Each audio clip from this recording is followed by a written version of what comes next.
വാർത്തയിലേക്ക്. കേരളം കൈവരിച്ച ഗ്രാമീണ ആരോഗ്യ പുരോഗമനത്തെ തകർക്കുന്ന നയമാണ് കേന്ദ്ര സർക്കാർ സ്വീകരിക്കുന്നതെന്ന് CITU ജില്ലാ കമ്മിറ്റി അംഗം TK നൌഷാദ്.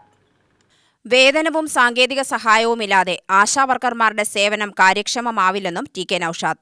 വേതന വർധനവുൾപ്പെടെ വിവിധ ആവശ്യങ്ങൾ ഉന്നയിച്ച് ആശാ വർക്കേഴ്സ് ഫെഡറേഷൻ CITU നടത്തുന്ന അനിശ്ചിതകാല രാപ്പകൽ സമരം ഉദ്ഘാടനം ചെയ്ത് സംസാരിക്കുകയായിരുന്നു TK നൌഷാദ്.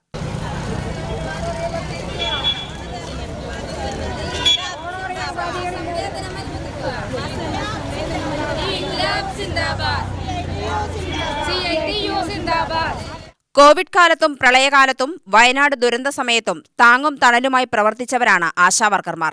ഗ്രാമീണ മേഖലയിലെ ആരോഗ്യരംഗത്ത് നേട്ടം കൈവരിക്കാനായതും പകർച്ചവ്യാധി പോലുള്ള രോഗങ്ങൾക്കെതിരെ ബോധവൽക്കരണം നടത്തി പ്രതിരോധം ശക്തമാക്കാനും കഴിഞ്ഞത് ആശാവർക്കർമാരുടെ പ്രവർത്തന മികവാണ്.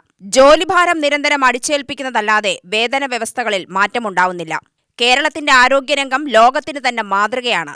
ഇതിനെയെല്ലാം തകർക്കാനായിട്ടാണ് കേന്ദ്രം സാമ്പത്തിക സഹായം വെട്ടിക്കുറയ്ക്കുന്നതെന്നും നൌഷാദ് പറഞ്ഞു. പൊതുസമൂഹത്തിൽ ആശാവർക്കർമാരുടെ പ്രാധാന്യം, അവർക്ക് അവരുടെ ജോലി അടിസ്ഥാനത്തിലുള്ള എന്തെങ്കിലും വേതനം ലഭിക്കുന്നുണ്ടോ, ഇത് പൊതുസമൂഹം ചർച്ച ചെയ്യേണ്ട ഒരു കാര്യമാണ്. ആശാവർക്കർമാരെ സംബന്ധിച്ച് അവർ സർക്കാർ ജീവനക്കാരായി അംഗീകരിക്കപ്പെട്ടിട്ടില്ല. മാത്രമല്ല, ആശാവർക്കർമാരെ കേന്ദ്ര സർക്കാർ നിയമിക്കുന്നത് തന്നെ ജീവനക്കാരായിട്ടല്ല.